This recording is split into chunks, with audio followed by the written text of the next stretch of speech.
Bonjour à toutes et tous, bienvenue dans les coulisses du Grand Lyon. Mon invité du jour, Boris Miachon, bonjour. Bonjour. Vous êtes le représentant des élus communistes de la ville de Lyon. Vous êtes aussi candidat aux législatives dans la 3e circonscription, élu à l'urbanisme dans le 7e arrondissement de Lyon. Alors on a appris cette nuit la naissance de la nouvelle Union populaire écologique et sociale. Est-ce que les communistes en feront partie? J'ai appris ça aussi. Je ne vous cache pas que depuis ce matin, d'ailleurs, j'ai le téléphone qui sonne. Après, c'est la première marche. On va attendre que les autres soient gravis. J'attends, j'ai envie de dire, la fumée blanche de Paris. Ça prendra un peu plus que le 1er mai, toute évidence. Ça va peut-être prendre le 2, le 3 mai. Mais l'important, c'est qu'il y ait une alliance qui se fasse, qui soit dynamique, qui soit de l'union et pas du ralliement. Et là, c'est un peu là où ça a coincé quand même. Jusqu'à maintenant, moi, je suis un peu surpris de la méthode. Quand on parle d'union de la gauche, concrètement, il y a 4 formations, le PC, le PS, ELV et la France Insoumise. Et qu'à l'heure actuelle, les 4 n'ont toujours pas été réunis autour d'une table, mais que ça se passe que par aller-retour dans les couloirs parisiens, c'est quand même pas avec ça qu'on va aujourd'hui lancer une dynamique populaire. Alors pour l'instant, l'union concerne les écologistes et la France Insoumise. Avec les communistes, ça coince sur le soutien des députés sortants. Là, vous êtes d'accord, mais par contre, c'est sur le soutien de nouveaux candidats communistes pour obtenir un groupe à l'Assemblée nationale. L'enjeu est double. Bien sûr, d'avoir un groupe à l'Assemblée nationale, parce que c'est l'expression des partis. Et quand on fait une union large, on reconnaît nos différences. Moi, mes amis écologistes, ils ne portent pas les mêmes choses que nous, on porte en tant que communistes. Mais également, c'est aussi de dire, si on veut aller gagner, c'est-à-dire que si on veut être majoritaire dans le pays, pour mettre un cran d'arrêt tout de suite au projet ultralibéral de Macron, qu'on connaît que trop bien, alors il faut qu'on soit majoritaire, il faut qu'on gagne de partout. Et il y a les accords qui se passent à Paris, et puis il y a les réalités qui sont locales. Et nous, on dit qu'il y a des hommes et des femmes qui localement sont implantés et qui mènent des batailles depuis des années, qui sont les mieux placés pour pouvoir faire de la dynamique populaire qui va nous permettre de tous gagner. Ce qu'on a compris, c'est que la France Insoumise propose aux communistes d'aller porter le fer dans le Beaujolais, alors que vous aimeriez que ce soit la maire de Vénissieux, Michèle Picard, communiste, qui soit investie aux législatives. Entre autres, Michèle, c'est quelqu'un de très implanté, elle est reconnue sur son territoire, c'est la bonne personne pour réunir toute la gauche et pour aller gagner face à la droite. Mais il n'y a pas que à Vénissieux, à Lyon aussi. En même temps, elle a fait 3,45% à Vénissieux quand Jean-Luc Mélenchon a fait 49%. Comme de partout en France. On a vraiment une situation où les électeurs de gauche se mettent, depuis un moment, et ils ont raison, à avoir des votes extrêmement stratégiques selon les configurations d'élections. On a vu qu'un vote du même électeur de gauche n'est pas le même aux européennes, à la présidentielle, aux municipales, et c'en est de même pour les législatives. Donc, nous on dit, grande union ensemble, et partons des territoires, parce que l'Assemblée nationale que l'on veut, la 6e République que l'on veut, c'est celle qui part de nos quartiers. Est-ce que vous ne craignez pas surtout de voir votre leadership à Vénissieux contesté? On sait que vous avez perdu Givors récemment, vous perdez peu à peu chacun des fiefs communistes de l'agglomération. Vénissieux, c'est le dernier. Pour vous, c'est vraiment un casus belli. C'est pas un casus belli parce qu'à la fois, effectivement, le Parti communiste, il a eu des reculs depuis un certain nombre d'années. Et puis, PSF is back. On a quand même fait une très belle campagne présidentielle. Fabien Roussel, c'est quelqu'un qui est maintenant une personnalité nationale qui est entendue de partout. Et on reprend du poids de partout. Et j'en suis d'ailleurs une incarnation locale. Ça faisait un moment qu'on n'avait pas entendu les communistes aussi bruyamment, j'ai envie de dire, dans Lyon. Michèle Picard, c'est quelqu'un qui est très bien implanté sur sa ville.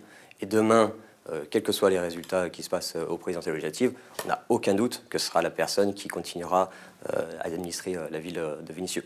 À une exception près, si elle est députée entre-temps.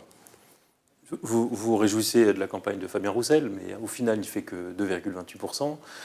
Et du côté de LFI, on souligne qu'il a fait surtout 800 000 voix quand il en manquait juste un petit peu plus de 400 000 à Jean-Luc Mélenchon pour être au deuxième tour. Moi, ce que je note, et puis je ne vous cache pas que c'est un paradoxe qui me fait un petit peu peur. J'étais très content de voir qu'à la fin des présidentielles, la gauche a fait plus de voix, a fait 1 million de voix de plus qu'en 2017. Donc en fait, le pari de dire, nous présentons aussi différents candidats, parce qu'il y a différentes franges de la population française qui doivent être représentées. Et également, il faut que la gauche arrête d'abandonner le milieu rural et les périphéries et le monde du travail. Et c'était le sens de la candidature de Fabien Roussel qui a réuni sur lui pas loin d'1 million de voix. Et bien on se rend compte que quand on fait cette offre un peu plus large, on a plus de voix à gauche. Par contre, ce que je disais un peu paradoxalement qui me fait peur, c'est qu'avec une gauche qui fait 1 million de voix de plus, tous réunis, l'extrême droite était encore devant la gauche à la sortie du premier tour. C'est-à-dire qu'eux-mêmes ont convaincu de nouvelles tranches de la population. Et c'est ça qui doit nous inquiéter. Et on parlait d'union de la gauche législative. Ici, on se bat pour empêcher des sièges en marche. Et ben moi, je n'oublie pas mes copains du Pas-de-Calais qui sont en train de s'unir pour empêcher le Front National, en grand nombre, de rentrer à l'Assemblée nationale.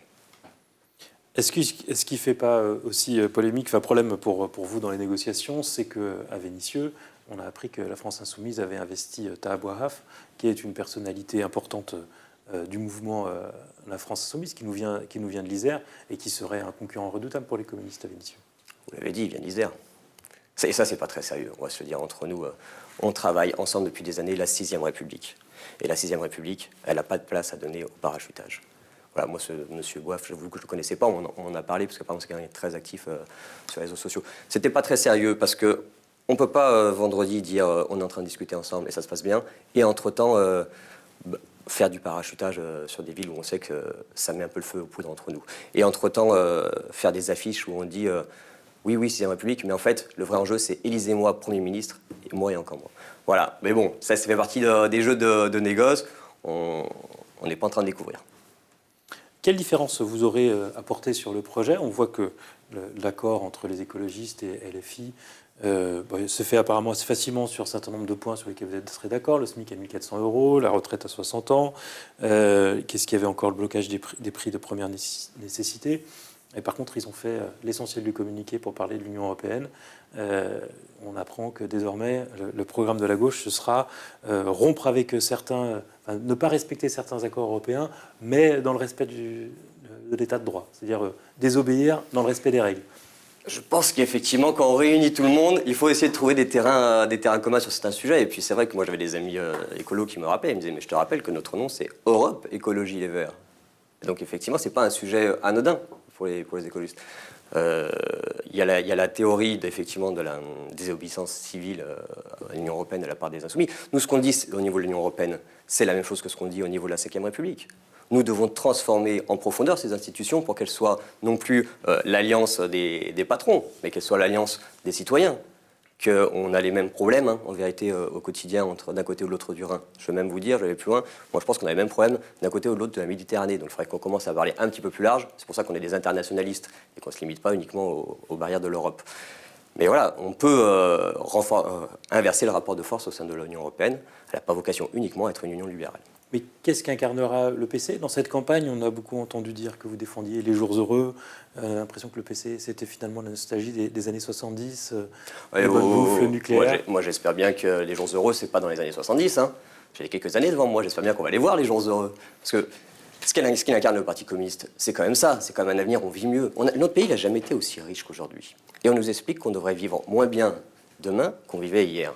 Moi, je suis pour qu'on ait une répartition des richesses et qu'on puisse se permettre de repenser un avenir où on vit mieux. Hier, c'était le 1er mai. Hier, il y avait des revendications dans la rue, des revendications sérieuses, notamment sur la diminution du temps de travail, sur les 32 heures, pour gagner quelques heures de plus qu'on passe en famille, qu'on passe à faire du sport, à faire de la musique. Moi, je n'ai jamais appris à faire la musique, j'aimerais bien peut-être commencer. Voilà, c'est ça les jours heureux, c'est se libérer du temps en dehors du travail aussi, parce qu'on n'est pas que des bêtes de somme. Boris Miachon, je vous remercie. Et moi, je vous dis à demain pour une nouvelle émission des coulisses du Grand Lyon.